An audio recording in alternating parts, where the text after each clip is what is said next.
Hey there, I'm Dallas. I'm the creator of The Chosen, and I always like to address certain things that have come up, a handful of issues that have come up potentially for you as you've considered The Chosen or as you've spread the word about The Chosen. And there's always certain rumors that come out or things that happen in the States or happen online that then ended up spreading around. And rumors are always coming up. And a lot of times, one of the things we try to do is clear up misconceptions. So even if we disagree on something, we always want to make sure that at least you have an accurate understanding of what took place. And so in 2023, we had an issue emerge when there was a behind the scenes video from our set that we put out on social media. And for about 3 or 4 seconds during one of the shots, in the corner of the screen, you saw someone's equipment, one of our crew members' equipment, and on it there was a 3-inch pride flag standing or sitting on one of their pieces of equipment. And someone noticed it, and it became a pretty big deal here in the States for a couple of weeks. And over the last even couple of years, we have heard from people at times who will just bring it up again and say, oh, we heard that The Chosen supports pride, or The Chosen has a pride flag waving on their set. And so I just wanted to clear up any potential misconceptions about that. And so first of all, let me just tell you what it's not. And what's not accurate is maybe some of the headlines you've seen that The Chosen supports pride, or The Chosen promoted pride flags, or The Chosen was waving a pride flag on set. One of the things I said at the time was, okay, first of all, a 3-inch pride flag doesn't even fly. But second, I just wanted to give you some background on where that came from. But no, it is not accurate to say that I or The Chosen promote or support pride or Pride Month or pride flags or whatever.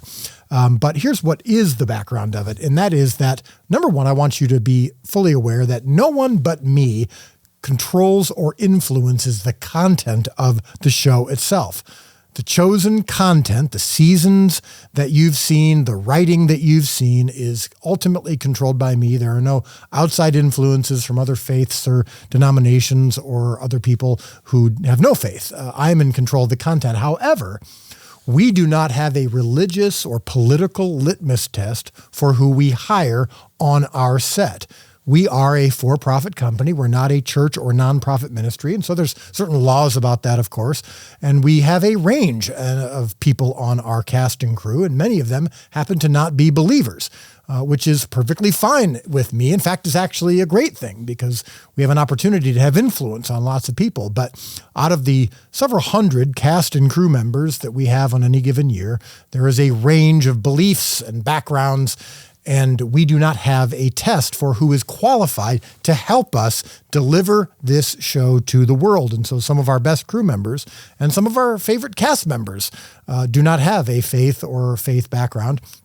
And that is perfectly fine with me as long as the content of our show does not change. Now, on our set, we do allow our crew members to wear what they want or have what they want on their own personal equipment.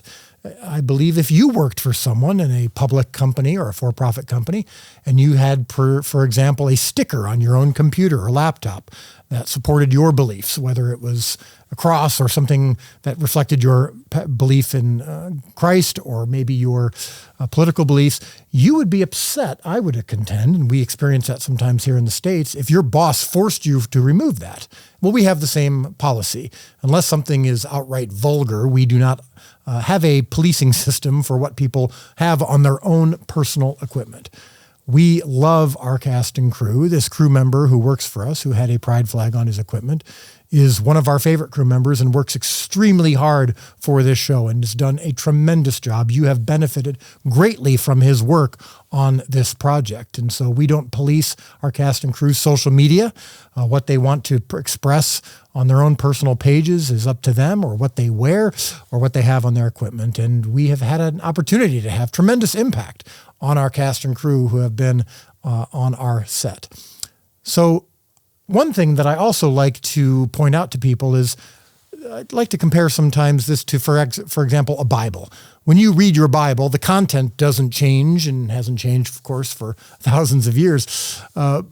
But who printed your Bible or who drove the truck to deliver it? That might be someone else that maybe doesn't align with your values or beliefs.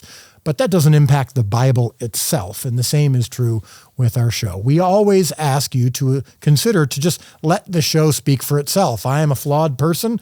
I'm trying to deliver a perfect story as a flawed person through the imperfect medium of film and television. And it's okay if you disagree with our hiring practices or you would do it differently. That's fine. And if that's a reason for you to not watch the show, that's up to you. But we do ask that you at least consider letting the show itself and the content itself speak for itself. I always want to be upfront with you, though, and be honest about who we are and what we're doing and how we approach the delivery of this show and the production of this show. So that's just how I wanted to give you an update and give you some background on what that particular issue was and maybe clear up any misconceptions. And of course, if we still disagree after this and you really wish we would have done something differently, that's perfectly fine and understandable. Just giving you an update and background on how we come to these decisions. Thank you so much for your time and consideration.